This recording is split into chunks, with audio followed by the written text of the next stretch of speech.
Okay, hello everybody. Well, I'm Frank Loman. I'm doing this presentation because I got hold of a large number of micromounts from the Kola Peninsula.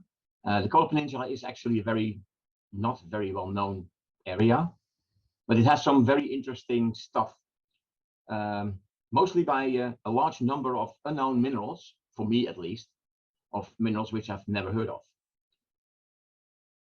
I want to start with a disclaimer. First of all, I'm not a geologist. I'm an amateur micro mineral collector, like some of us. Secondly, I've never visited Russia. Several reasons for that. I've been in the military. I was a sonar operator in the Dutch submarine force. And after that, I was an acoustics analyst at the Acoustic Data Analysis Center. So I was not allowed to go into 16 countries, amongst which Russia was one of. So my information comes from open source information and from people who actually have been there. Thirdly, all the pictures I have from minerals are my own and were shot by me, but as one-shot photos.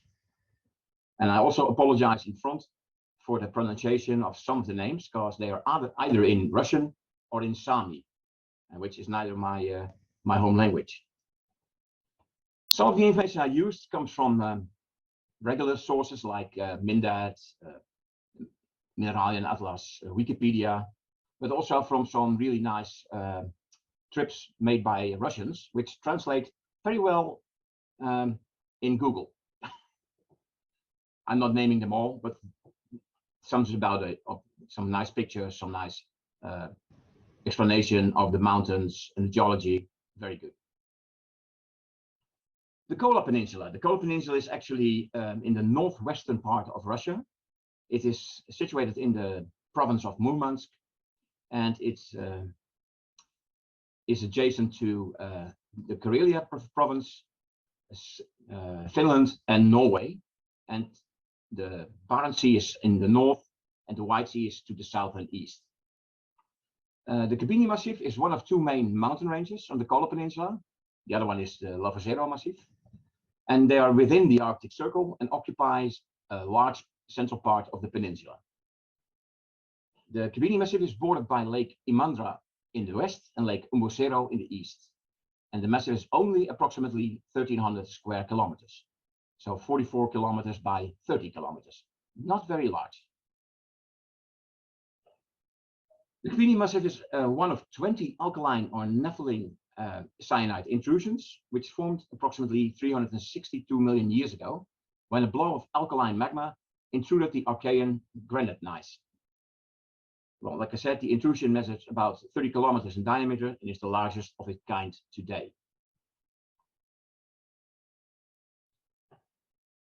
A bit of geology.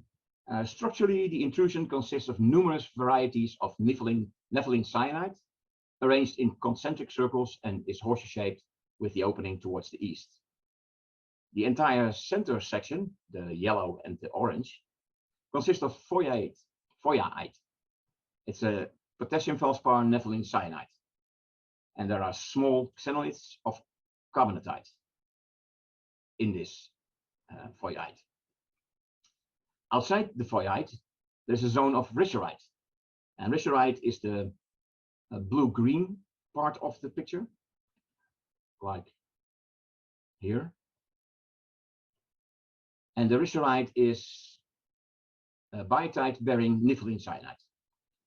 The risorite is followed by an ertite iolite zone, which is the ugly green stuff over here.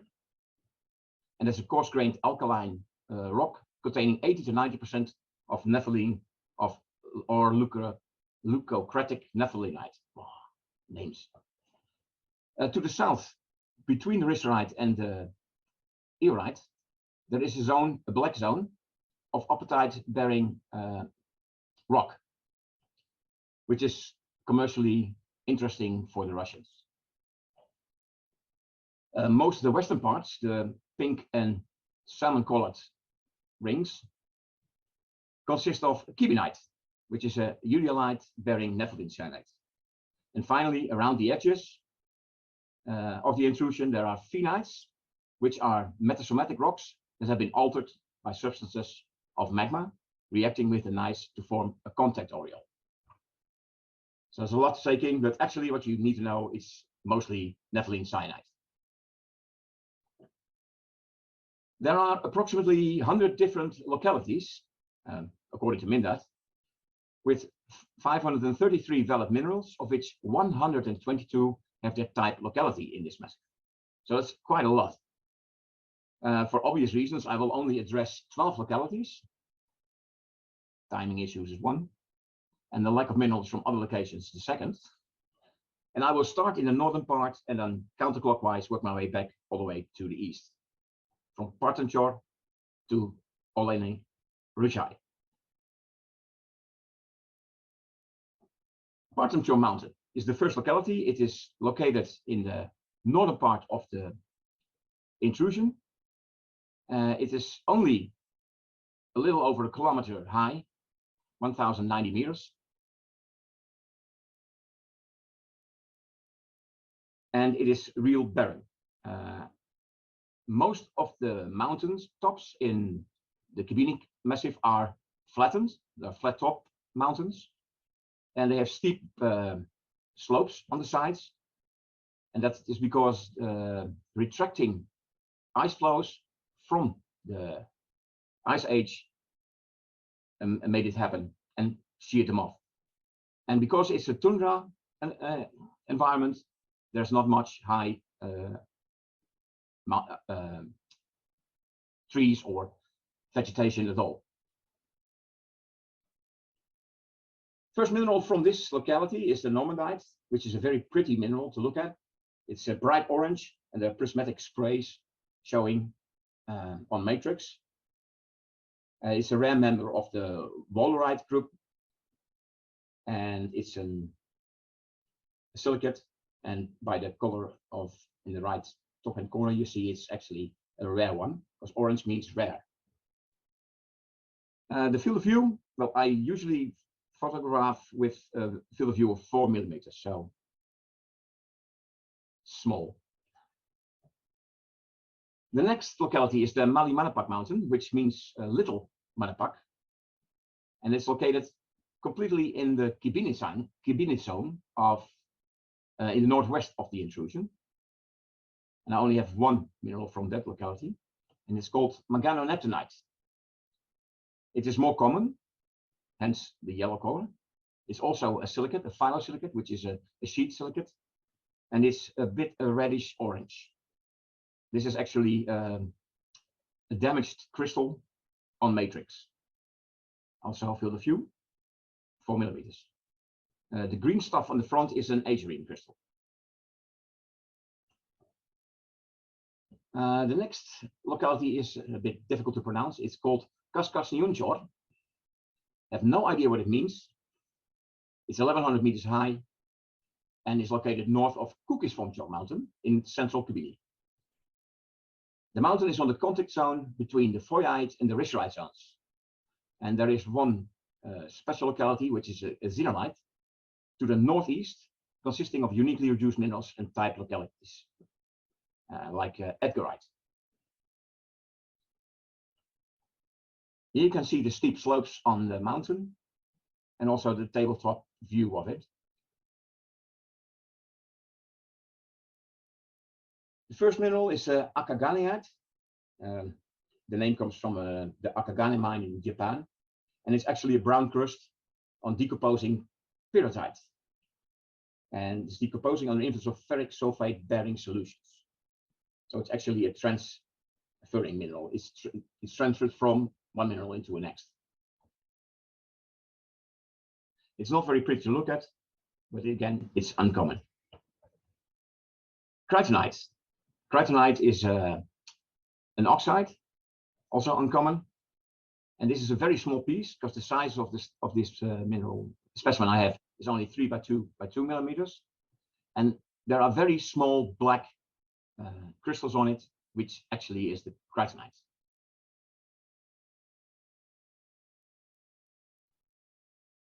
Edgarite, which is an endemic mineral to the xenolite I was telling you about earlier. And it's dark gray mineral, sulfide actually.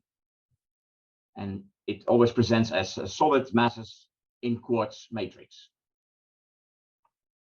Again, 4 millimeter wide field of view.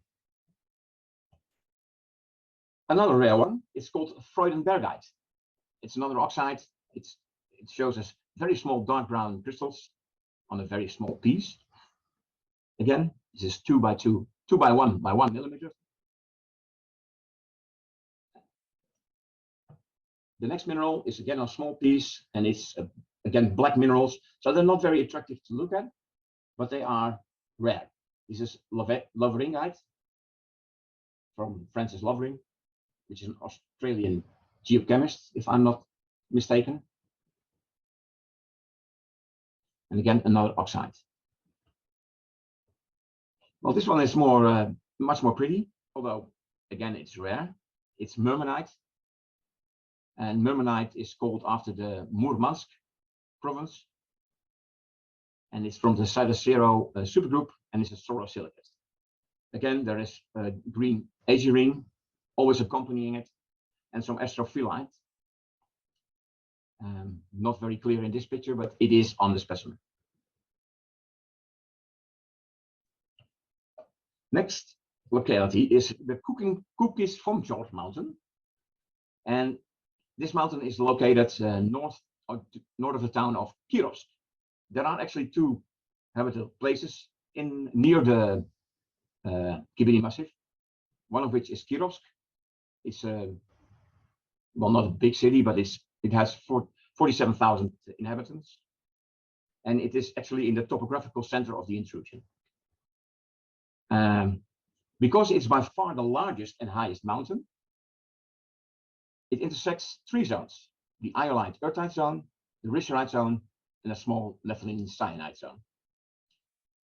There are numerous sublocalities, some of which are famous, like Marchenko Peak, Svintovi Ruchai, which translates to Lead Creek, and the Kirovsky apatite mines, which are the greatest mines, the largest mines in the area. I will present the latter one separately. Again, you can see the tabletop mountains and the steep slopes and very little vegetation. Ankalite cerium. It's an uncommon mineral. It presents itself as nice prismatic colorless crystals in matrix, usually in cavities. The name comes from the Greek ankylos, which means curved. I have no idea why it's called that way, but they did name it that way. Caphitite. It's another oxide, which is very rare. And actually it shows on this picture as very small spherical light yellow aggregates on natrolite matrix. This name comes from its composition: calcium, ferrum, and titanium. Caphitite.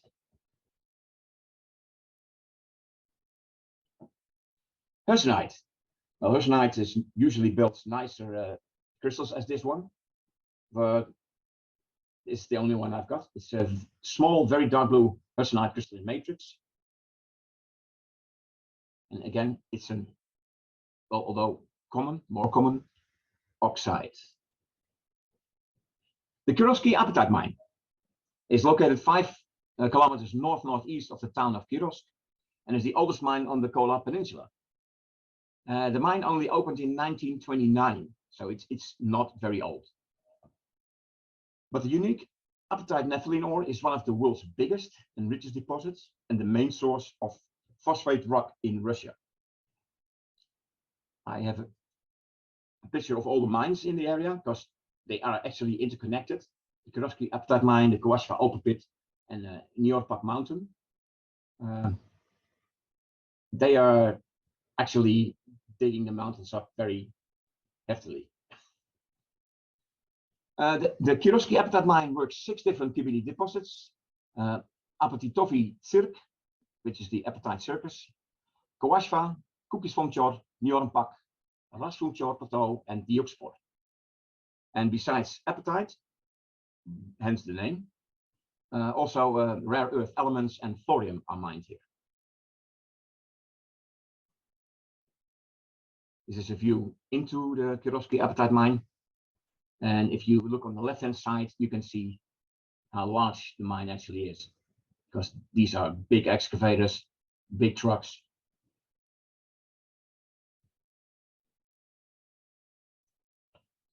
The minerals from there. Well, at first glance you would look, well, this is a nice one, but it actually is about these acicular small crystals over here, which is called carbocyanide, and it's actually a carbonate mineral, and it's actually rare. The name is again from its composition: carbonate, cerium, and natrium, or sodium. The highlights. The highlight is silicate, final silicate, so it's a sheet silicate.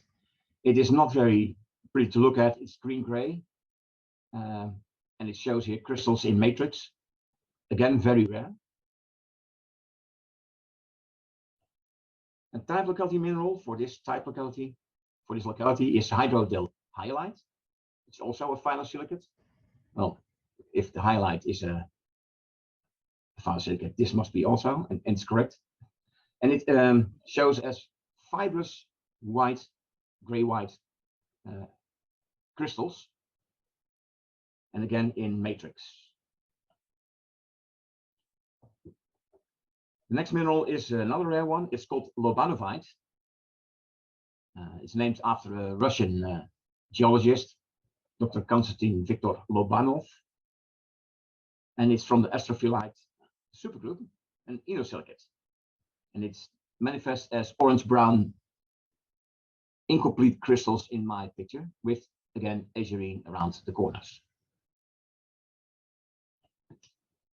Pectolite.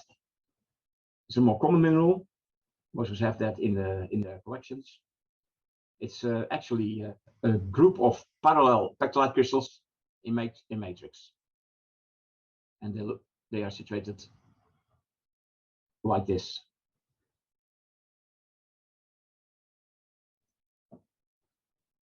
A very rare mineral again. It's called chiropsonite, and it's actually one of the microgroup minerals.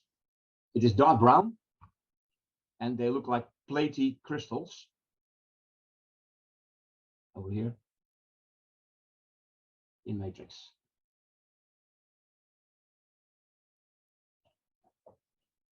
Another carbonate mineral is called thermonatrite. It's actually white, and it does not form obvious crystals. But actually, if you look in closer, I haven't got a better picture yet,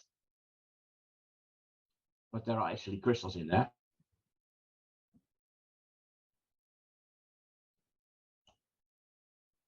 Vinogranovite, another inosilicate.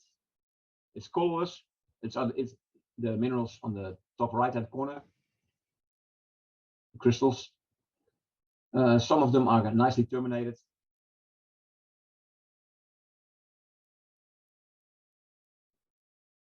The next locality I want to discuss is Rasfunchor mountain. It's located in the northwest of the Kirovs, in the Khibiny zone. And the most interesting geological feature is the occurrence of tinguite. And it's a variety of phonolite consisting of alkali feldspar, nepheline, with or without other faults. Again, you see the steep slopes, and the next picture gives you a complete mountain. A bit of the scenery around it, like make Mali Vujar. Very difficult to pronounce. The minerals here is a rare one. It's a chaldeschite. Chaldeschite occurs in this picture as a solid piece with in front an azurine crystal. Azurine is very common around the Khibiny massif. Yuxpor mountain, the next one, is located just east of the Kirovsky mine, and The apatite zone is running under the most western part of the mountain and is now completely excavated. So half of the mountain is gone already. To the east, the mountain runs toward Iverslockshore in the Richerite zone, and a famous sub-locality from the Yuxpor mountain is Material Naya.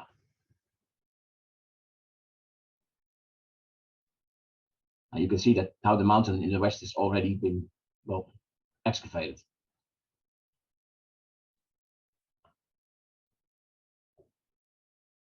We got some vegetation over here, so that's good, but not on the tops.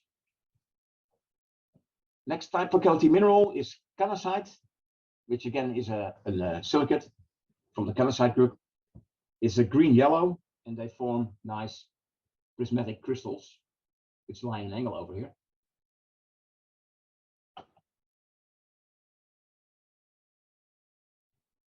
A very rare one is delindite.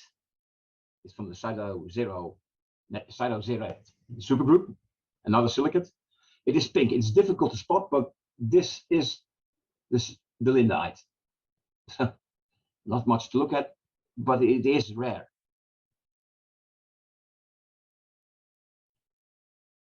Another type locality mineral, perleolite. Again, another silicate. And actually, it is the white fibrous material on top of the matrix.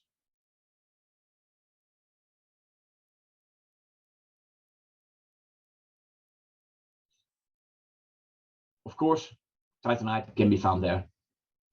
This one is a very dark brown crystal.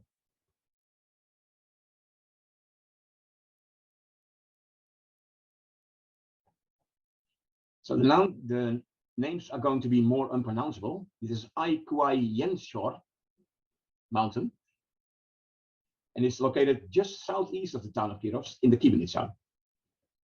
And this locality is normally most famous for its epididymite crystals. I don't have that yet, but I have alkaline lanthanum, and it's the pale yellow material you see over here. So a lot of crystals, but not very well terminated.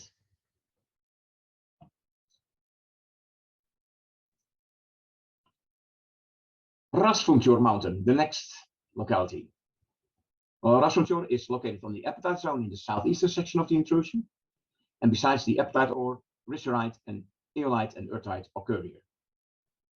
The most well-known sublocality in there is the Apatitofi Tsirk, which is translated to apatite circus.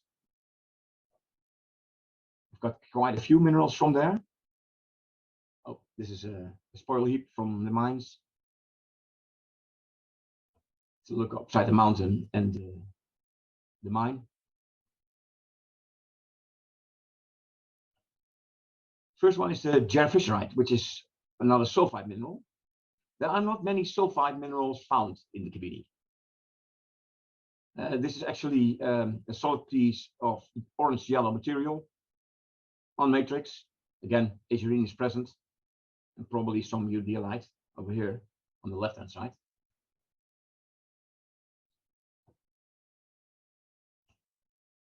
Urshivite, which is another type locality mineral.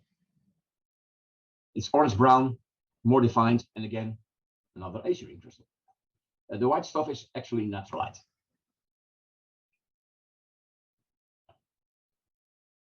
Eudialyte.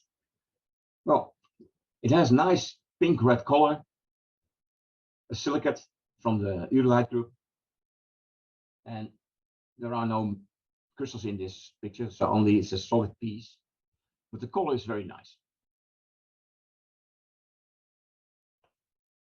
Phoenixite. Phoenixite is another silicate mineral. It forms nice prismatic crystals, greenish. All material I have has been analyzed, just in case somebody would like to know. So that's why I know. The cassite, which is situated on top of naturalite crystals, it's actually the orange-brown stuff on top. It's an oxide.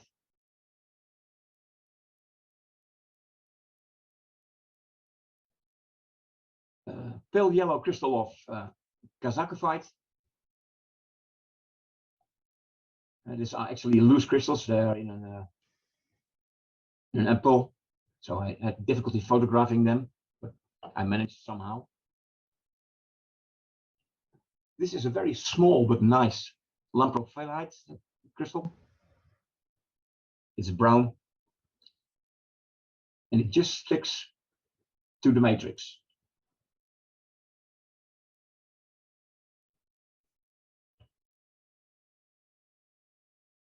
Nitrotine, it is uncommon there. It can be found there, but it is uncommon. It forms crusts and small fibers on pieces of matrix. It is not spectacular, but it is good to find it there. Rasvetaevit. Like I said, the names are very difficult to pronounce. It's a very rare mineral. It's from the uranite group. It's another silicate mineral, and it colors pink and red.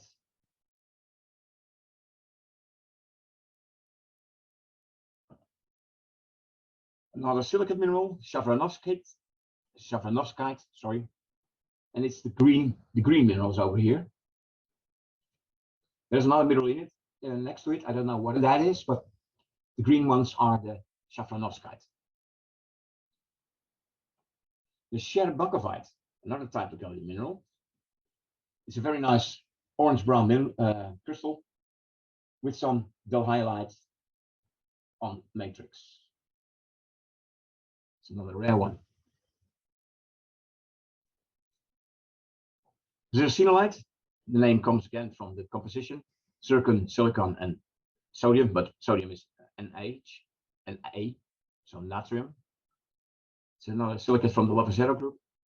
It's actually colorless, and it's difficult to spot, but here are some, well, not very clear crystals, but they are crystals.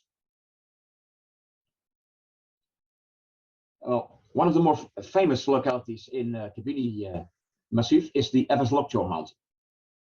It's located in the southeastern part of the intrusion, not in the apatite ore, but in the richerite zone. And it's situated north of the Voenemiok River between Yuxpor and Njordpak Mountain. The richerite is cut by many albite and microcrene veins rich in astrophyllite. Many of the rare earth element pegmatite minerals occur on a large xenolite. There are several well-known sublocalities, such as the vein number 1 of Labunsov, otherwise known as the astrophyllite stream, the Versman Gorge, and Wadeye Point. This is a structure which is a remnant from the Cold War, I think. I'm not sure. Like I said, aegirine is very, very, very common in the Khibiny Massif. It presents itself in all parts of all zones of the massif, and it sometimes shows itself in multiple generations, green to brown to golden brown to colorless, and always in acicular crystals. This looks like aegirine, but it's actually enigmatite. Those are prismatic enigmatite crystals with minor astrophyllite in quartz matrix.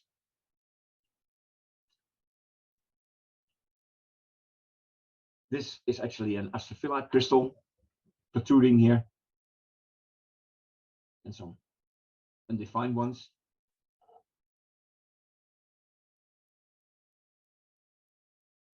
Usually they call it red-brown, but this is more like a dark brown color. Another very rare one, denisovite. It presents itself as fibrous material, fibrous crystals, which are gray, green, whitish.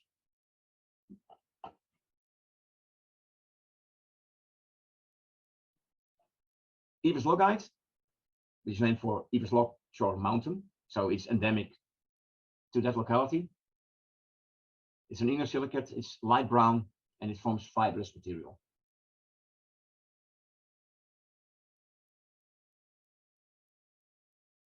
Versmanite, Alexander Evgenievich Versman was the first Russian who actually did research in the Khibiny area. And he has several places named after him. He also founded from the Versman Museum. So he's a very well-known Russian mineralogist. This is actually a damaged crystal, a damaged Versmanite crystal on matrix. Levozerite.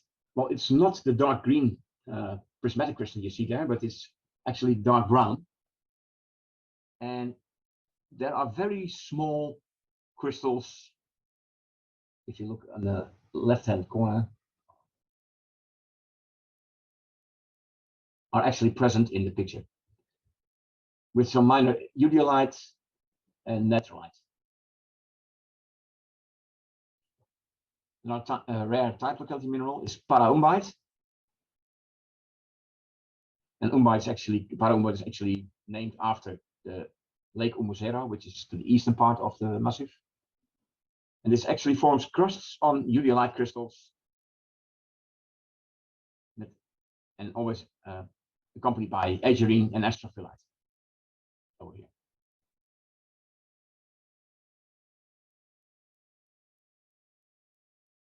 Cryolite is an oxide from the Hollandite supergroup, and it forms very small black crystal grains in a natrolite crystal.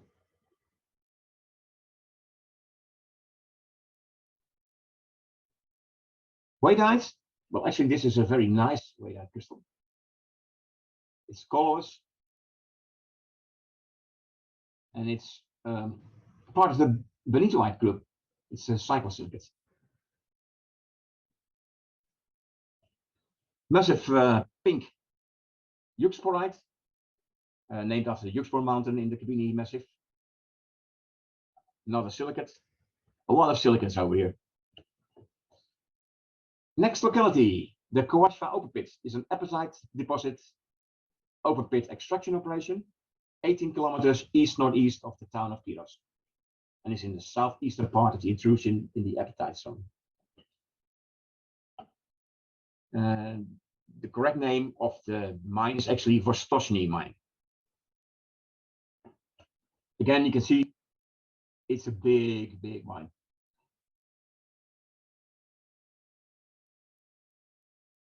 The mineral from that locality, which I have, is a lapunzovite manganese. Very nice waterfall display of prismatic colors, or prismatic crystals running down. And this mineral is named after Alexander Labunsov and his wife, Ekaterina Labunsov-Kostylieva. Another type of locality mineral, which is again orange. So many of the crystals are orange here, orange or white or green. This is lemlinite potassium, and it's again a silicate mineral, and it's an orange crystal showing here.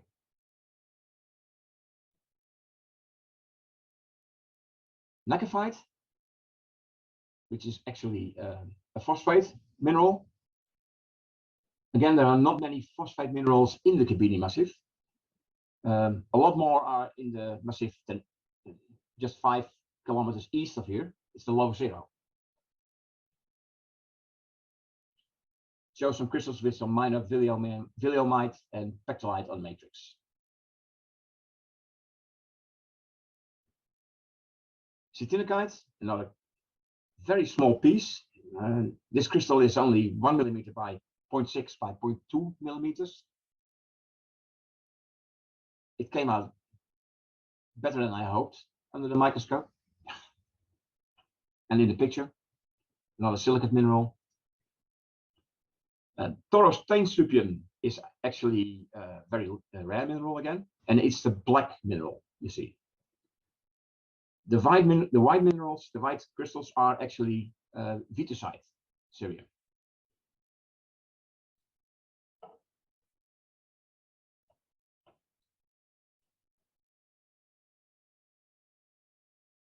Umbite, another silicate from the locality, another rare silicate, on an agerine crystal. They're grown on an agerine crystal, so it's from later deposit.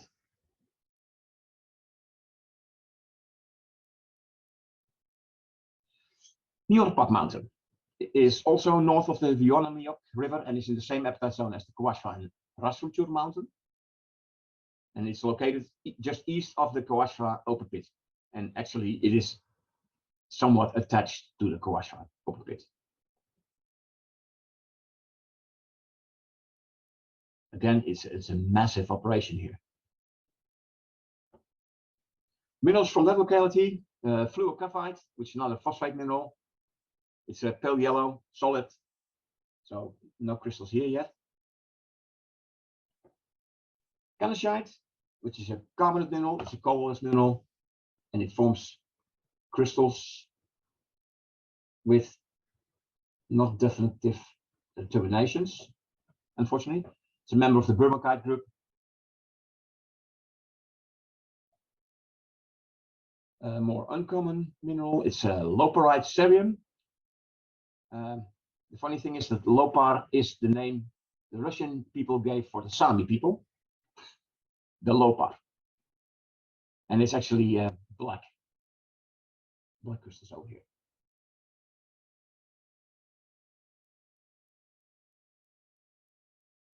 The last locality I will discuss is the Olenii Rochai or Reindeer Creek. And I only have one mineral from there, and it's called the Burmacite. And it's light yellow, and they form small crystals in calcite matrix. I have a question which I will answer also. It's what relatively normal and common mineral is missing in my presentation? Well, if you look at the 3 mines, it would be obvious I don't have any apatite from that area. This concludes my presentation for today. I hope there are not that many questions, because I have never been there.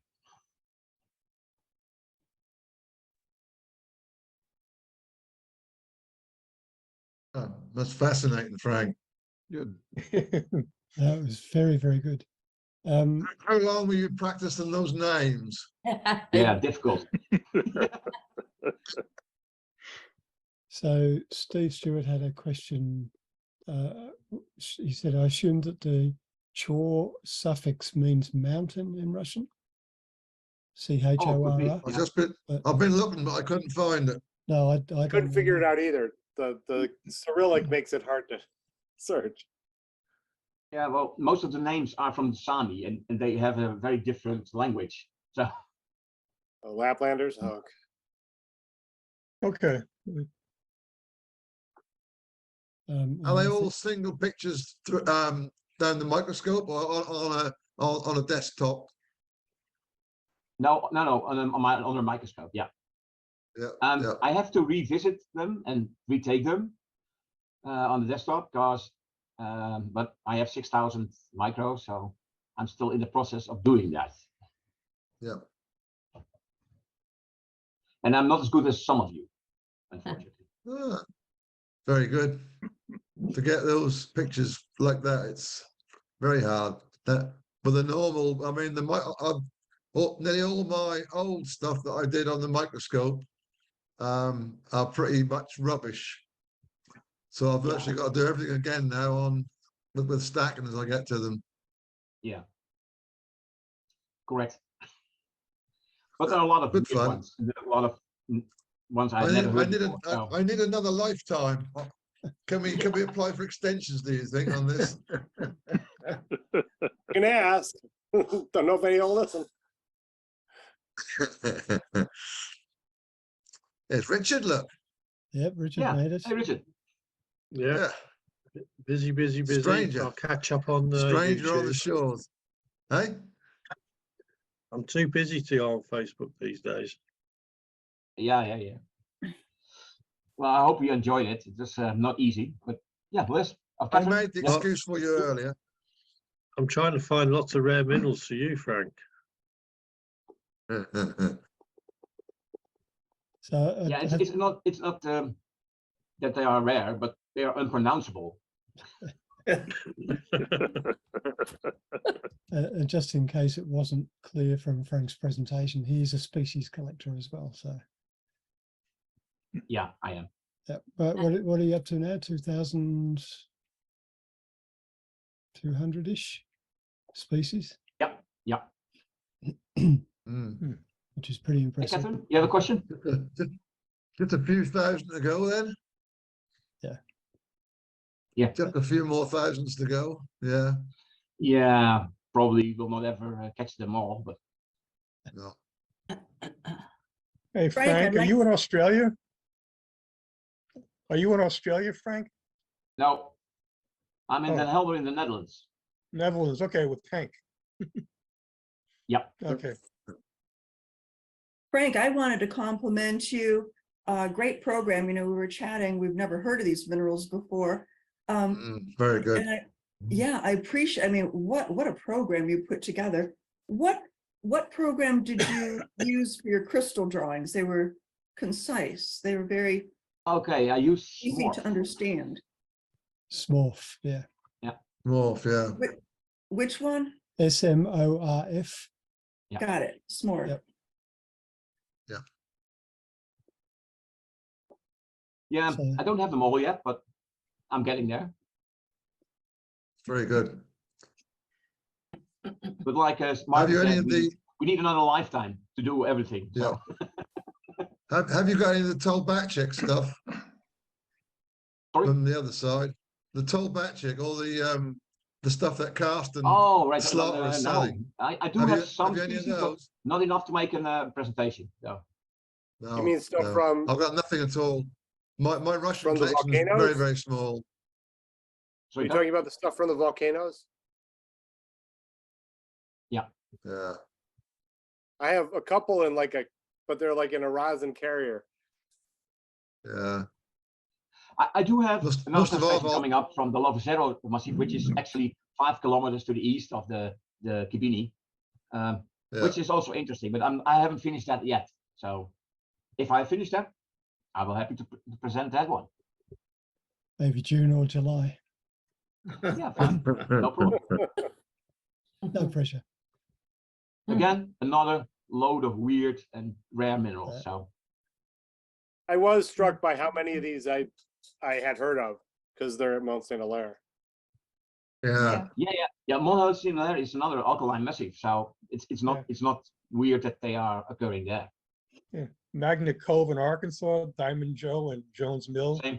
Yeah. A lot of similar chemistry. I wonder Nothing, if- nothing over this way. Nothing in the Magnet UK Cove like is that that I old, know so of. it's hard to see the same stuff because it's all over the place and not necessarily defined correctly. Liz? Liz, did you want to say something? Oh, I was just going to say, I wonder if you had the same onslaught of amateur collectors at any of these sites, if you would really start racking up the species. I think when you look at all of these very rare minerals, very tiny minerals, it's because of the focus of amateur collectors that you really get to find sometimes most spectacular examples of these species. So it's too bad that can happen there. It's It'd be pretty, interesting. but at least the Yes. people that are there are motivated because otherwise Yeah. no one's going to go there. Yeah. I think one of the Well, biggest yes, problems I is mean, around, it's a mine, right? But yeah. yeah. Well, one of the biggest problems around for us amateur collectors is the lack of anywhere to get things tested. Yeah. Without costing an arm and a leg. I mean, I can send stuff to Germany, which is going to cost me about 20-30 pounds a time. I have sent stuff over to Australia, but what I was looking for in the material he couldn't find, and so we need someone you can actually point and say, I want that crystal there, done, not all the stuff around it, and it's just there's no one doing it. No. You need cheaper test equipment so everybody can Yeah, have exactly. Yeah, But yeah. I The I solution is don't there. have one today, but I often have some, and I can tell you it's trouble to have something where you can analyze, because then you realize that a quarter of the things you buy are not what they're supposed to be. No. Just a couple, I'm always, sorry. no, go on, you go, Liz. No, I'm always astounded that the Canadian Museum of Nature, Paula Loman, and the other people that work there are really, really willing to take on IDing anything you give them that's peculiar or odd. And what they do is they do use their grad students to run the tests. So it becomes an exercise for the grads, and it's a great Good. way Yeah. to combine the two things. So that's how some things that I've been perplexed by have been ID'd. So If Well, only we- my we- son, the actually grad student, spreading. if only my son, the grad student who works on electron microscopes, would actually identify anything for me, but he won't. Yeah. We've already got two museums in the country which will do the work. And that's the Natural History Museum in London and the one in Cardiff. The rest of them are all done on very, very ad hoc on a couple of people that have got the Raman material, the Raman machines to do work on. But that's in the UK. That's very few people have got Raman. So I just keep collecting the stuff and put on unknown, and put someone in the future will look at it and say, "Well, it's that," and where we go. I shan't know about it. Yeah. As long as it's Yeah, I was preserved. lucky to that all these Yeah, speeches yeah. came So- analyzed. So Yeah. Yeah, there were two The other. important part is to get a label on it, where it comes from, and if you don't know what it is, put a label on it, where it's from, so people in the future can say, right, okay, it's so and so. Because at some point there'll be a miniature handheld XRF machine that you can actually afford to buy. Star I have, Trek. I think the one I have is upwards of like $25,000. Yeah. Thankfully, my wife owns it in her business. So, but the ramen, I hear there are ramens that are maybe affordable, but whether or not they're connected to a database that actually has the stuff in it is a problem. Yeah, that's the big problem. I think Richard's found that problem, haven't you, Richard? Yeah, Yeah. So Still at not least with the Getting the XRF, database. it gives you It's something the to look at. software. Ramen, not useful. it's the software that's a problem. I was given a commercial system rather than something that was dedicated to minerals, Mm. and it's going to. Fortunately, when I do eventually get it going up, I've got a load of gemstones I can test it on, because at least there'll only be one thing in that. Yeah. I believe like the my son worked at the Franklin Museum in New Jersey, and he was doing ramen, and I think that they got a really good discount on the ramen because the manufacturer wanted to get more minerals in there, as otherwise it was on pharmaceuticals. Yeah. You know? But even then, you could look at the same mineral 5 times, and the graphs did not always look the same. Two other species that you mentioned, Frank, are both named after Australians as well. Prideite, Priderite, and Wadeite. So yeah, it's actually named after an Australian guy. So yeah. All right. Do we have any other questions? If not, we'll close up for today. Thank you very much. Excellent talk. Excellent Yeah. talk. Thank Very you. good. Thank Yeah, you. excellent, Frank. Thanks. Yeah, Thanks. great stuff. And we'll be back for Martin with Minerals of Scotland, focusing on the Isle of Skye in a month's time. 4 weeks, actually, in February. nice. Yeah. So see you all then. Catherine? Oh, hang on, Kathy. Steve, can I share one thing? Yes. First of all, happy St. Valentine's Day. It was My yesterday. My husband presented me with this card with pink quartz crystals. Sometimes the universe just knows what it's doing. He was Oh, so dear. excited, he found it for me, and I'm so proud of him. How many of you guys are fresh from Tucson this year? Have you all been? Or the American? Yeah, yeah. I think the English contingent and I'm starting to make their way back. I think Yeah, they're on the way. there's been a small group of them over there. So anyway, great talk, Frank. Thanks very much. Thank you. Welcome, guys. Thanks, Frank. Yeah. Thanks, Frank. See you in Thanks, 4 Frank. weeks. Take care, Good night. Frank. Good night. Appreciate it. Good night. Good night. Good afternoon.